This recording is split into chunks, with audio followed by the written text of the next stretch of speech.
Happy Saturday. Good morning. It's a Saturday show. Christian Esparza here. Alex Napoles, double duty, producing and co-hosting on the other side of the glass. Man, what a busy Friday night it was. And we will get to our reaction soon enough. First off, Arizona State beat Utah last night, 27-19, and we'll have plenty of hot takes and reactions. We're going to let you hear from Kyle Whittingham and Cam Rising and Junior Tafuna after the game. Some raw emotion from Utah's head coach and players. So we'll get to that coming up. Before we do, though, we'll start things off how we normally do with our highlights of the week. And then we'll start off happy and then get sad. How about that, Alex? What's your highlight of the week? Hey, let's do it, man. Highlight of the week, I mean, it has to be just what happened here on Tuesday in Salt Lake City, right across the street from us, Christian, with the inaugural game of the Utah Hockey Club, right? That's the highlight week for just about everyone. Yeah. Oh, how much fun was that? And, I mean, I wasn't able to go to the game, but I went to some of the pregame celebration in the plaza beforehand and the free Shabuzi concert. And it's just so much fun to have this hockey team here. And we'll be talking more about them coming up around 10:30. We'll get into some reaction. But 2-0, and that first game on Tuesday night was so much fun, and it was just palpable everywhere. You can feel in the TV broadcast even, or the radio call here on the Zone, or if you were watching on Utah Hockey Club Plus or SEG Plus, however you consumed it, or maybe you were there in person, and obviously you were part of it. It's so much fun to have something shiny and new, and you could just tell that everybody's excited and everybody wants to be a part of it, and the players are feeding off of that energy too. And as a community, I mean, there's a lot of hockey fans here in Utah, and they haven't been able to, consume their sport the way that they wanted, but now they do, and we love our hockey team, and it's been fun. So yeah, Tuesday night was such a huge success.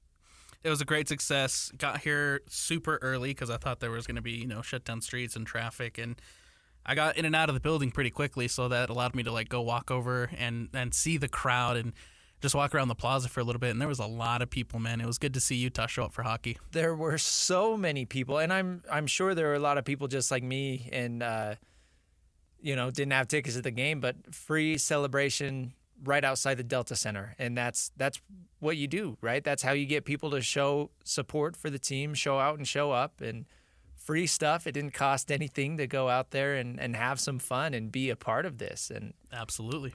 Then I went home and watched the game, and man, I can't wait to talk some hockey later because, I definitely agree.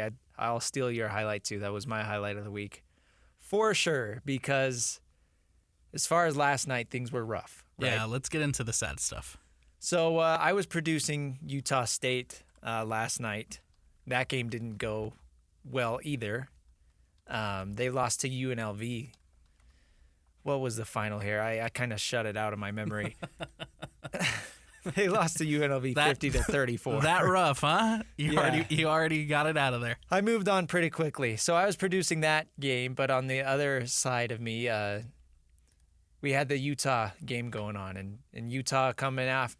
They lost to Arizona, right? And then they had the bye week, and they were supposed to get back on track last night against Arizona State in Tempe. And let's just say things did not go according to plan, Alex. The Utes lost 27-19. Cam Rising did make his return to the team, went out there on the first snap, but man, did he struggle. It was almost as bad as you can. It was probably the worst that we've seen Cam Rising play, right? Oh, for sure. 16 of 37. That's 43% completion percentage, 209 yards, and 3 picks. QB rating of 29.3. Whew. It was, and there is a little bit of a caveat. Okay, he got hurt early on. He got rolled up. Scary leg injury. I don't know how he didn't tear anything. I don't know how he was able to return to the field after that. He got hit and kind of his leg got trapped under a player, and his ankle, watching the slow-mo replay, it looks like his ankle bent in a way that it was not meant to be bent. So Cam Rising's struggles, was it his finger? Is his throwing hand not healthy? Was it his leg? Is he rusty because he's barely played over the last 2 years? Like, there are so many things that could be impacting this performance, but the bottom line is they could not get it done. And we're going to play Kyle Whittingham coming up here shortly, but Alex, you cannot win games kicking field goals. And Kyle Whittingham's going to say that. Cam's going to say that. That's what it comes down to. And Utah's offense did not show up last night. No, and we're going to be having a similar conversation to the one that we had when they played Arizona here in Salt Lake, where you have opportunities in the red zone and you just can't capitalize. Yeah. Utah's offense in the red zone has struggled this year, and we saw it again last night, where you have opportunities in the red zone early in the game and you're just not able to capitalize. You're not able to find the end zone. You're not able to get touchdowns, and early on in the game, I think that really obviously hurts Utah. So not quite red zone, but Utah crossed Arizona's 30-yard line 7 times, but only one of those drives resulted in a touchdown. Cam threw an interception at Arizona's 9-yard line. The Utes had a turnover on downs, and then the rest of those drives, they settled for field goals. This is a team that, again, they were picked to win the Big 12 coming in. You're not going to win anything with offensive production like that. And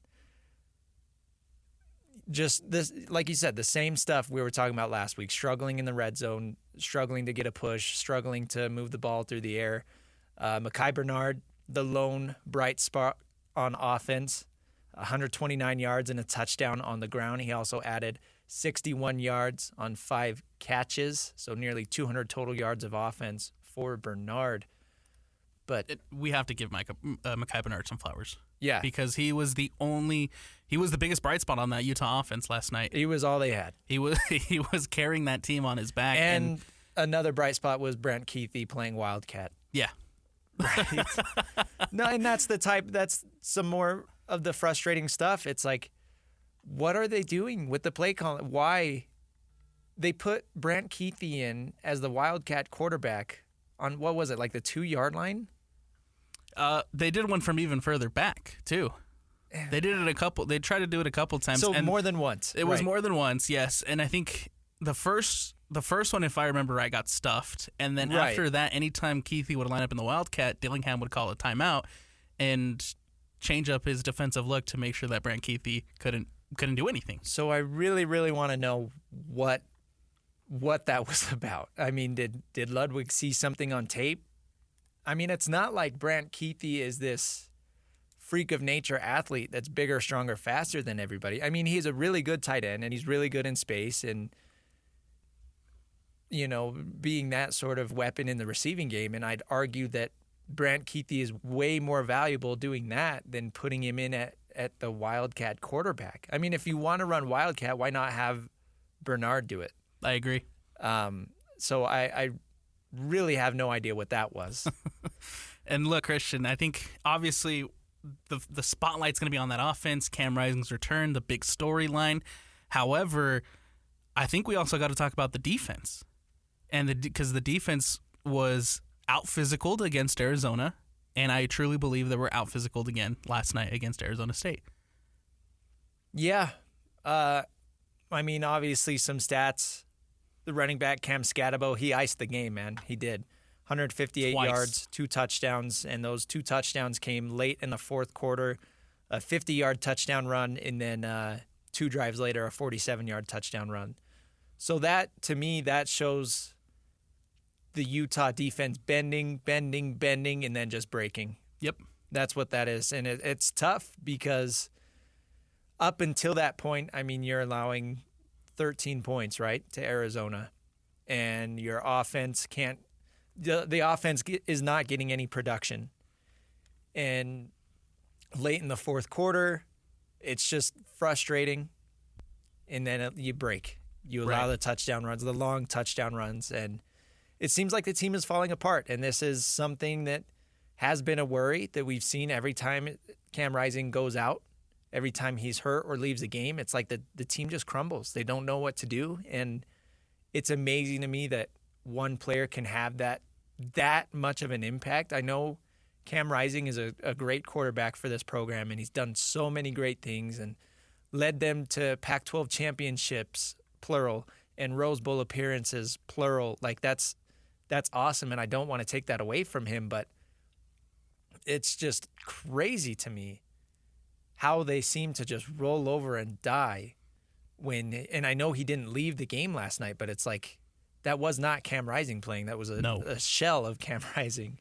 He was clearly not 100%. No, he wasn't, and it's just clear that everybody was frustrated. Everybody's had enough, and yeah, just a rough game. One of the worst performances that we've seen from this Utah team in recent memory. I know the loss to Arizona sucked, but it was like, okay, kind of a trap game where let's go into the bye week and fix things. But to follow that up with this sort of performance, it's really, really gut-wrenching. They lacked bite, I feel. Yeah. They lacked bite. Usually when Utah loses, they come back the next game and there's fight. There's a bite to this team. There's a chip on its shoulder to prove, to come back and bounce back. But this one, I think there was early offensive struggles and there was early defensive struggles, and I think they just carried through the whole game.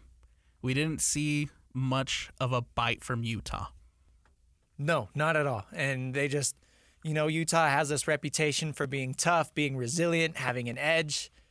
And you're right, Alex. They came out, they had none of that. And I don't know if it's because they lacked production from the start, right? I don't know exactly where it started, but it's clear that it just snowballed and continued to get worse and worse. They settled for a field goal on their first drive. That's not the worst thing in the world. And then they kicked a field goal on their second drive after Junior Tafuna had a nice touchdown, right? And then it seems like after that, they got worse. It went downhill. So in those situations where Tafuna gets the interception and you're deep inside Arizona State territory, you have to capitalize on those. To not turn that into anything, you get points from the field goal, but it's right. Like, you're right. That's free field position. Those situations, you have to get into the end zone. You have to score a touchdown. Yeah. Because not only does it fire you up, not only does it give you confidence, but obviously it allows you to go from having a 6-point lead to a 10-point lead, and it just makes that a little bit more difficult for Arizona State. Yeah, but it was a great play by Tafuna. I do want to give a shout out to Junior Tafuna. Really good play by him. He basically was stiff-arming an offensive lineman, was able to reach out with his left hand and really make a play. So that was cool. But then, again, kind of just all downhill from there. Alex, let's get to some post-game sound because the game got over late last night, right? We had the Utah post-game show, and I'm not sure if we were able to play that last night. I think the sound might have come in afterwards. So let's start with Kyle Whittingham.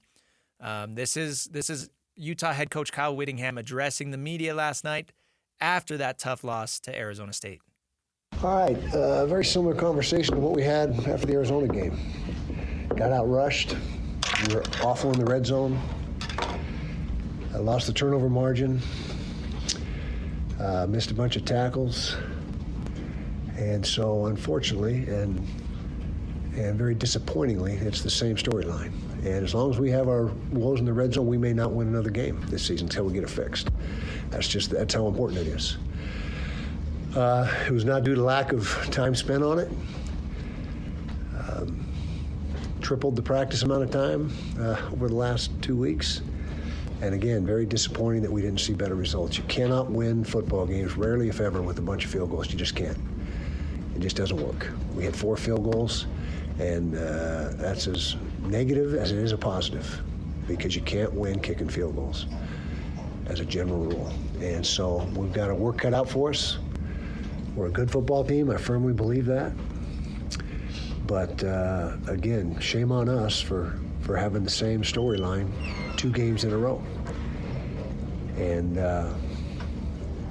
give them credit. The tailback was tremendous. Number 4, Scatabo, well over 150 plus yards I think he had. Made some nice plays on defense at times. Mekhi Bernard had a terrific game for us, nearly 200 yards of total offense. So there were some positives, but again, it goes back to the same dialogue I had after the Arizona game, and the same problems and the same things that we've got to address and work on even more, and that's where we're at. So questions?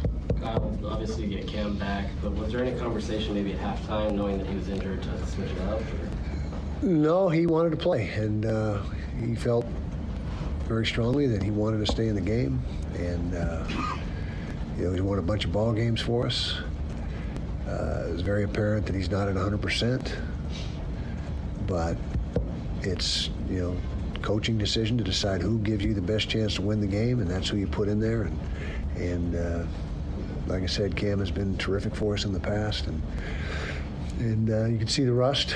It was 3 weeks off, 4 weeks, whatever it's been. But he's a heck of a quarterback, and he'll bounce back. Kyle, was it issues with his hand for the missed throws, or he took a hit there on that first drive? Yeah, he got rolled up on really a lower leg injury that limited his mobility for the rest of the game.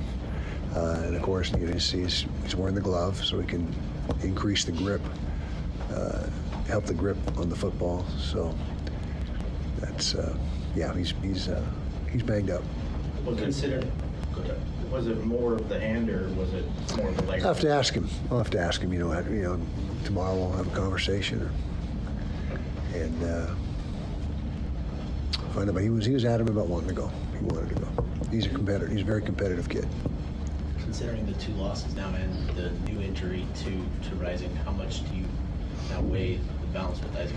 We'll have a lot more information and a lot more idea of how Cam feels tomorrow and the next day. Usually you can play through those things with adrenaline during the heat of the battle, but it's the next day or the day after when they really start to manifest how significant it is or isn't, as the case may be. So that decision will be made as we move forward. You have a bunch of guys out on the defense, but where are you seeing maybe the lapses that allowed for them to be able to run all over you? Yeah, we run some zone pressures, and some of our slant guys got cut off. And when that happens, there's dead gaps, and that back is as good as any back that we faced of finding those gaps. And so, but injuries are part of the game. I mean, we had guys out, but the guys that are in there have got to get the job done, and that was it. The majority of those runs that popped were on the zone pressures. Not all of them, but the majority that we either lost the edge or lost an interior gap by getting cut off. You worked on tackling in the last couple of weeks. Yeah. How would you rate the tackling performance? Not good. It seemed like we missed 20 tackles tonight. There probably won't be that many, but we are typically a single-digit missed tackle team week in and week out. And we had 13 or 14 against Arizona. I bet we had more than that this game. And we worked on tackling in the bye week. We had full gear practices the week that we didn't have a game, and worked on tackling, worked on red zone. It's not for lack of work. There was some fans that rushed the field after the game, and it seemed like there was some interactions between players and some of the students that ran onto the field. Was there any frustrations on your end on how? I didn't see that. Okay. I didn't notice that. I hope there was no physical altercations or anything like that. Is that what you're saying? There was No, just like taunting and so forth. Yeah, I mean, that's part of it. If you win the game, you deserve to taunt. You just got to own it. We got beat, so part of the deal. Kyle, obviously there's a lot of emotions from your team, 2 back-to-back losses is tough. How do you kind of regroup from that? I mean, what do you kind of do as a coach now? Well, you certainly lean on your leadership, your seniors, captains. Got to be better as coaches. We got out-coached tonight, no doubt about it. And we've all got to, again, it's very similar to what I said 2 weeks ago. We got to find out, each and every one of us, what we can do to be better as coaches, as players, how we can improve. We know our deficiencies. I guess that's a positive, but we haven't seemed to be able to get them rectified. Final question? You mentioned a lot about the red zone offense struggling. Lot of unpack there, Alex. I mean, from the very start, Whittingham comes in and says, yeah, Cam was not 100%. That was pretty apparent. Not only did he have the finger injury, but then, again, the leg injury that he suffered during the game. I do like him talking about the rushing lanes. They gave up, I think it was 176 yards total on the ground. Again, Scatabo had 158. And it was pretty apparent just watching the TV broadcast. Like, these guys were losing the edge, right? The defensive ends need to do a better job of not allowing runs to the outside. They can't get sealed off. And then, you know, with some zone blitzes and things like that, you can't allow open gaps. And that's how you get tore up on the ground. And that's what we saw last night. It's pretty obvious that, yeah, they just were out physical at the D-line. And, I mean, it doesn't help when you have a guy like Karene Reed out, when you have a guy like Connor O'Toole out, Keanu Tanavasa out.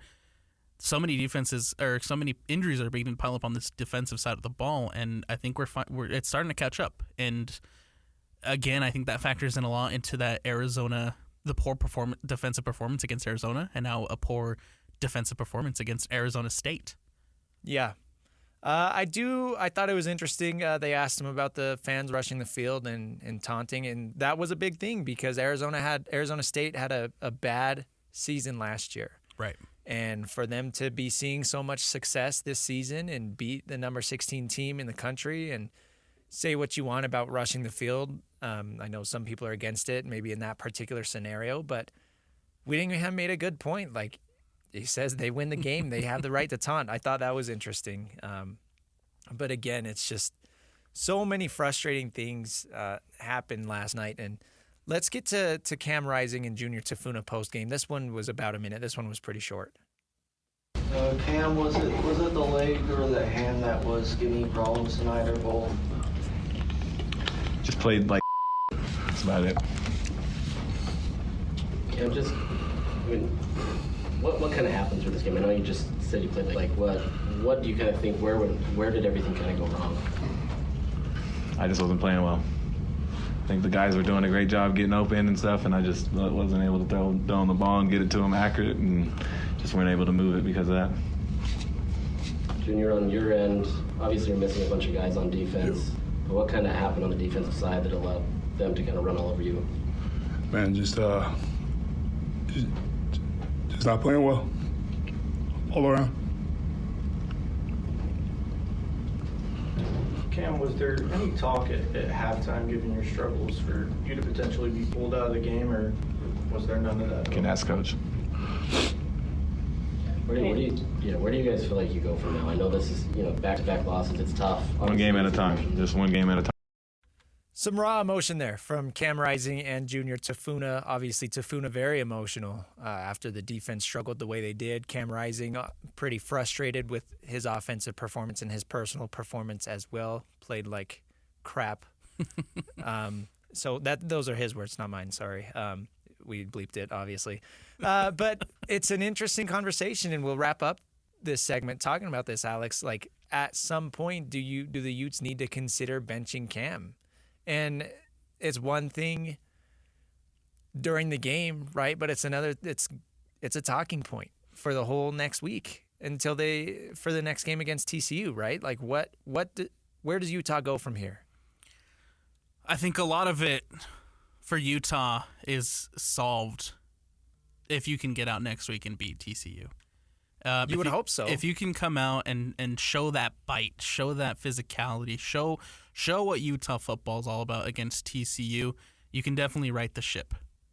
However, there's a lot of discourse online about Cam Rising. There's a lot of discourse from fans about Cam Rising.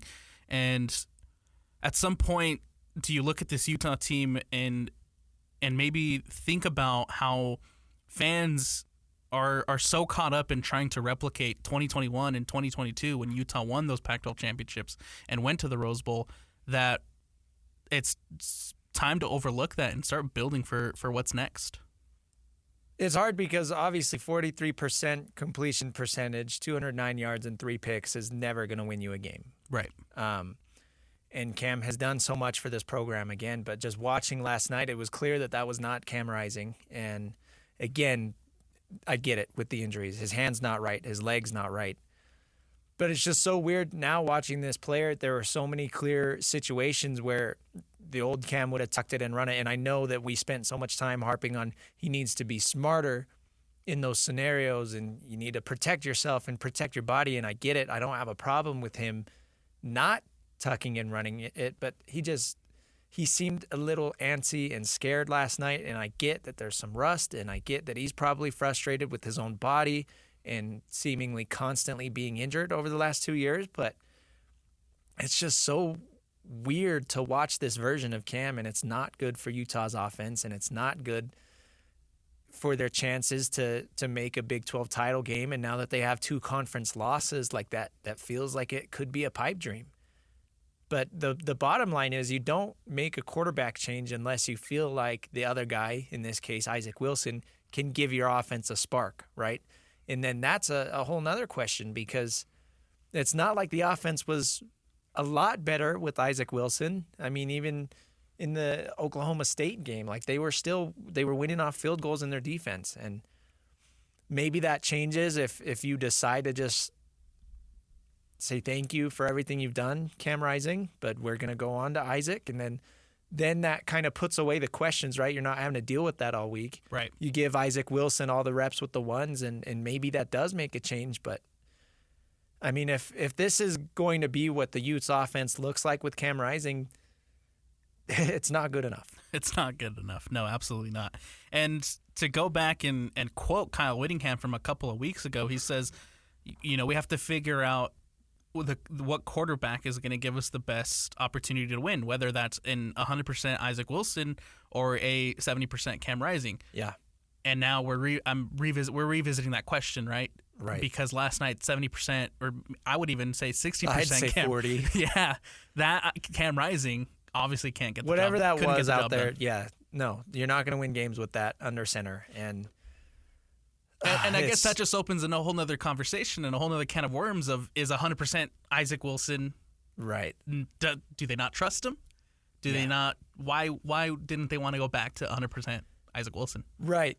And you heard Kyle Whittingham talking during the presser. I mean, somebody asked him, right, why did you consider benching Cam at all and playing Isaac? And he's like, no, not really. Like, Cam wanted to play. Cam's a competitor, and he's won a lot of games for us. And that's basically Coach Whittingham's reasoning for Cam continuing to play despite his struggles. So I don't know if it's as much as they don't trust Isaac Wilson. I mean, I would say that's unfair if that is the case, because you look at things from his perspective, and he's really got the short end of the stick in this situation. Absolutely. with this whole deal. So again, maybe with a whole week of confidence from Monday's presser all the way up until kickoff on Saturday, saying Isaac Wilson is our guy, let's do this thing. Like, maybe that changes the offense. And TCU's a must-win game now. And 100%. I never thought I'd be saying this about this Utah schedule, but this team has just lost so much juice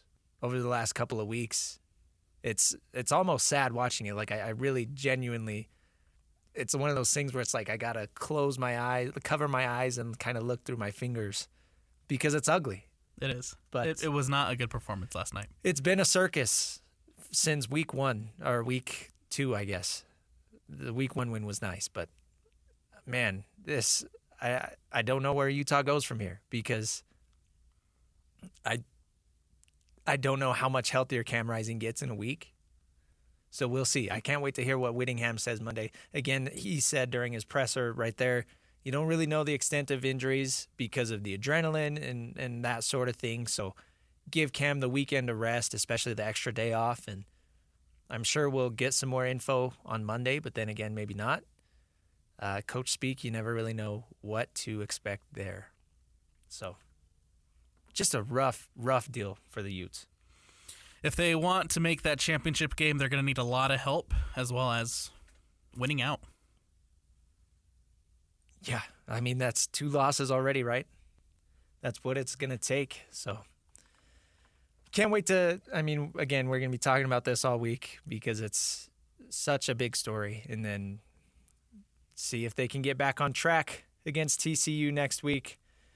We got to go to break, but before we do, I do want to mention that here at KSL Sports in the KSL Sports Zone. We are trying to do what we can to help out with the hurricanes happening on the eastern United States, obviously, all the devastation caused, and we want to do what we can. So we're partnering with the Red Cross, and I want to give some shout outs to our socials. You can go check those out, but we're doing a little movement called Hope After the Hurricanes, helping the American Red Cross relief. You can donate.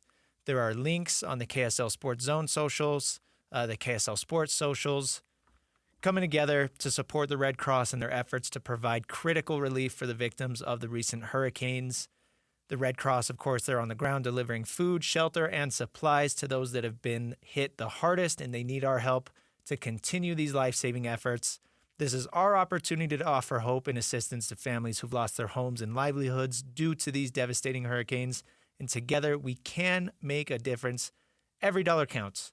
Your contribution, no matter how small, can provide meals, shelter, and medical assistance to those in urgent need. So, again, it's really important to point out, too, all proceeds go directly to the American Red Cross and their hurricane recovery efforts. Learn more, redcross.org/Bonneville International. And you can find the links to donate, again, on all of our social channels as well. So please, please, please go check those out. We got to take a break. On the other side, we will talk some brighter notes, Alex. Let's talk some hockey. Again, this is the Saturday Show, 97.5, the KSL Sports Zone. He has some of the best vision and hockey IQ on this team. Logan Cooley out there with Kesselring. Kesselring, slap shot, score! Dylan Gunther, the first goal in Utah's NHL history. Listen to Utah. Oh, they're going to like the NHL just fine here in Salt Lake City. That diagonal pass was broken up by the veteran Craig Smith, and it stays in the zone. Here comes Keller, 2-on-2. Right down the middle. Smalls, fans on it. They score! It's the captain, Clayton Keller. 2-0 Utah, and this place is ready to blow. Good poke check by Logan Cooley, and here comes Utah. 3-on-1 up the ice. Dursey moving in, drops it back. Gunther shoots, and he scores! Dylan Gunther's got a pair of goals tonight, and he's helped Utah pick up a pair of wins. An overtime winner for the Utah Hockey Club. And it's Dylan Gunther who lights the lamp and says goodnight. 5-4 the final score at UBS Arena. The Utah Hockey Club is 2-0-0. There we go, Alex. Great job on those highlights, of course, from the first two games of action from the Utah Hockey Club. They won Game 1 against the Blackhawks 5-2, and then they beat the New York Islanders in overtime 5-4. Of course, Dylan Gunther, 4 goals in the first 2 games, on pace for, 164 goals? Great start by Dylan, man. Oh, man. It's so great to see. Obviously a budding star there, and that has been, it's a bright spot all around, right? But Dylan Gunther and his performance, just getting goals when they need it, has been so much fun to watch. And we're new to hockey. I'm not gonna act like an expert, right? But to me, it's so cool that we get this team here and we're learning these players, right? In the offseason, they're like, oh, Dylan Gunther signs an 8-year extension. He has 1 year left on his previous deal. So we basically have Dylan Gunther locked up for 9 years. And then through the first 2 games, he has 4 goals. And as fans, you just sit back and say, man, we've got this kid locked up for almost a decade. And he's going to be here. And that's so cool. He's 21 years old. Already an early face of the franchise, man. Yeah. Especially considering that he's going to be here for so long. And he's off to a blistering start, a phenomenal start for Utah. Not only for him, but for the team itself, man. 2-0. They play again later today, but it's amazing to see this 21-year-old Dylan Gunther come out and kind of show up in the big moments for Utah's hockey club's early history. Yeah, and the move here to Salt Lake, what a way to establish yourself, right? And come out and show these fans right away, like, hey, I'm a big deal. And I don't want to, forget about Clayton Keller, the captain. He had a goal in Game 1 as well, and he's played phenomenally. So it really has just been positives all around. It's been what a week to watch this hockey team. Again, they play tonight. They're on a bit of an East Coast road trip. They played the New York Islanders the other day, and then tonight they're taking on the Rangers, and then they're going to be taking on the New Jersey Devils on Monday. So fun times here in Salt Lake. And I do have a couple thoughts. I know we're all new to hockey, but my, these are some of my takeaways. And obviously, game one, they got out to a hot start, right? That's to be expected because of the crowd and stuff. But then they kind of struggled late in the second period and most of the third period. And honestly, that game could have easily gotten ugly fast. The Blackhawks were hitting the poles all night long. The shots were just not going in for them. And especially there late, they had one that bounced off of the goal post, and that's the one that Dylan Guenther took down and put into an empty net to get his second goal of the night. But it's clear that they're going to be riding on momentum for a lot of their games, and that's not a bad thing at all. I'm just kind of pointing that out. And as kind of Utah Hockey Club fans, right? That's the job, is to give these guys momentum to feed off of and help them get out to hot starts like they do, and then hopefully they can put together a full 3 periods, right? Instead of you don't want to see things get antsy like they did during Tuesday night's game. Absolutely. No, you want, especially in those games, I guess here at Delta Center, you want to obviously put on a good performance for the home crowd, and you want to close out those games and not let it get to the case where it looked like Chicago might have had a chance to come back and maybe steal one here in the inaugural game. But as you mentioned, Christian, sometimes you just have to ride that momentum, and I think just from what I've been able to see for these first early games, a lot of things they need to clean up as far as like penalties go, and if you can win a good chunk of games just riding the momentum, I think the Utah Hockey Club is going to do just fine. And that's what I'm expecting. Yeah. Just purely off of momentum, I'd imagine they're going to have an incredible home record this season. So that's going to be great as far as their chances making the playoffs.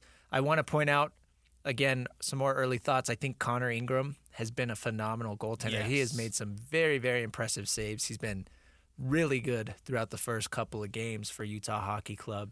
And, I mean, that's got to be one of the hardest positions in all of sports, right? Because not only you have the aspect of watching the puck, right, and having an eye on it at all times, and that thing's flying so fast, your reaction time has to be impeccable.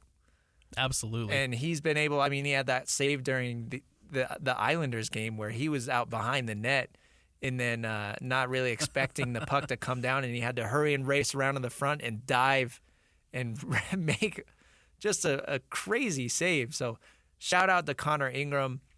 I'll say my last takeaway, though, from early on, it does look like they've kind of been getting out physical a little bit, and that's to be expected, right? Because they are such a young team.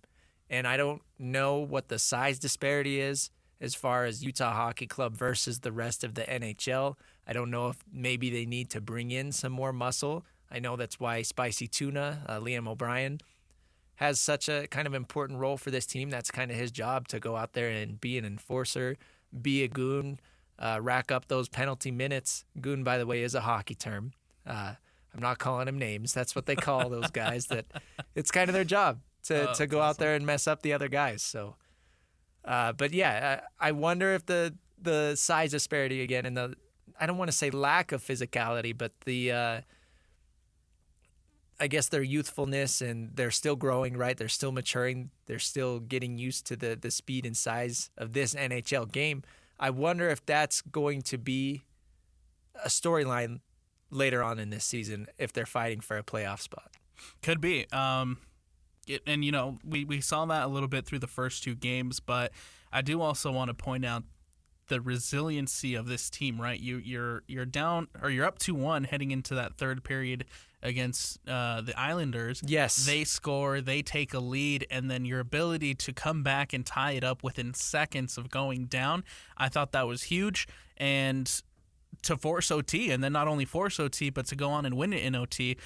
Just an amazing showing of resiliency for this Utah Hockey Club team, and I think that's a really good sign going forward for this team. That really, really says to me, like, great coaching, great, I guess, mental fortitude of the team. Exactly. Again, these are young guys, and they have not been in the league very long. So to go down like that and to just answer with the goal of your own says a lot about Coach Bear, about the team, about the leadership with Clayton Keller on the ice. I do want to mention, I mean, OT games are always going to be fun, especially for this team, though, because the way that it works, I mean, it's 3-on-3 instead of 5-on-5 in overtime, and that is a huge advantage for a team like the hockey club because Clayton Keller is an incredible skater. Dylan Gunther, incredible. Logan Cooley, I mean, all that extra space on the ice when you remove two of those players, that's an advantage for this Utah Hockey Club team. So if it goes into overtime, I would say more often than not, the Utah Hockey Club is going to be winning those games because of the advantage that they have with open ice. And I love watching Clayton Keller skate, especially with the puck. I mean, he is so much faster than anybody else on the ice when he has the puck, and it's really interesting to see that kind of difference, I guess. 2 games in, Christian, and I'm already falling in love with the sport. Yeah. We've well, and they're making it easy by winning right away. Exactly. Hey, they're 2-0. Hang the banner. They're winning it all this year. Utah Hockey Club, and they joined the Vegas Knights as the only 2 teams over the last 30 years, I believe, to win their first games, or first game of the season, and then Utah Hockey Club, of course, went on to win Game 2. Game 3 is tonight at 5. You can listen here on The Zone starting at 4 with our pregame show, and then, of course, the postgame show following. So all eyes are on the Hockey Club right now. And just, again, if they can just continue to string along some victories, it would be really, really cool to see this team start, have a big streak to start their season. If they can go, start 5-0 or whatever, it would be really, really awesome just to see this team continue to put out these gritty performances and these gritty wins and really build on something this season, man. Obviously, the fan base is hyped right now, and it's going to be really important to carry that momentum along with the fan base into this long NHL season. Yeah, and it's hard because you start off at home against the Blackhawks, and then you go on a 4-game road stretch. New York Islanders, New York Rangers, New Jersey Devils, and then you go all the way across the country back to Anaheim to play the Ducks. Yeah. Before you return home against the Bruins, and that's on October 19th. So it's going to be a bit before the Utah Hockey Club plays at home. So it's a bit of a brutal scheduling for Utah to give, again, new team, young team. You give them the home game, the NHL season opener. That was so much fun, but then it's like, okay, here's this road stretch. Let's throw you to the Wolves and see how you come back after that. So, man, if they can win, I'd say 2 of these road games plus the win at home, you're sitting pretty. And then you've got some 3 home games in a row, starting with the Bruins. Then you'll play the Senators and then the Avalanche. So, again, let's see how they do on this road streak, man. But Game 3 tonight. Tune in. Yeah, I'm right there with you, man. I would say if they can string along 2, maybe even 3 wins on this road trip, yes, they're gonna do just fine. Yeah, obviously 3 or 4 would be nice too. Yeah, I'd say bare minimum 2. Let's take a break. Get to technical fouls on the other side. There was a crazy call during the Thursday night football game the other day that I think we both agreed upon is our technical foul for the week. So we'll talk about that next. This is the Saturday Show, 97.5, the KSL Sports Zone. Dirty shoes on your feet, that's a technical foul. If you switch the radio to some modern music show, that's a technical foul. If you touch the thermostat, you'll get hit with a bat. 'Cause that's a technical foul. You will feel my wrath. That's a technical foul. Personal foul, 69, offense. He was giving them the business. A technical foul. It's the Saturday Show, 97.5, the KSL Sports Zone. I'm Christian Esparza, Alex Napoles with me. It's time for Technical Fouls, one of our segments we do every week where we reward people in sports or give them a foul, I guess, for being silly or stupid or just messing up. And Alex, this week we only have one because it's something that we both agree upon. It's pretty egregious on Thursday Night Football. It was poor. When I love that the aftermath of this is just everybody pointing fingers and trying to blame the other side. Yeah. So some background. Long story short, Thursday Night Football, 49ers Seahawks are playing.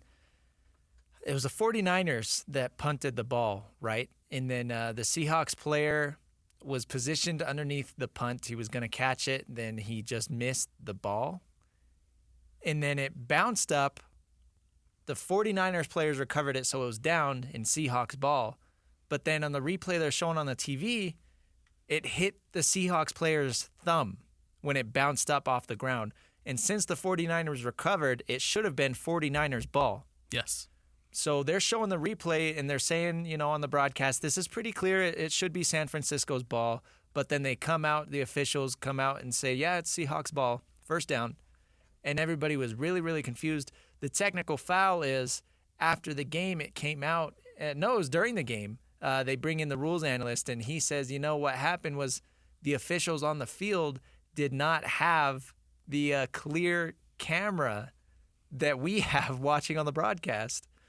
So you're telling me that this, I don't even want to take a guess at how much the NFL is worth, right? Hundreds of billions of dollars.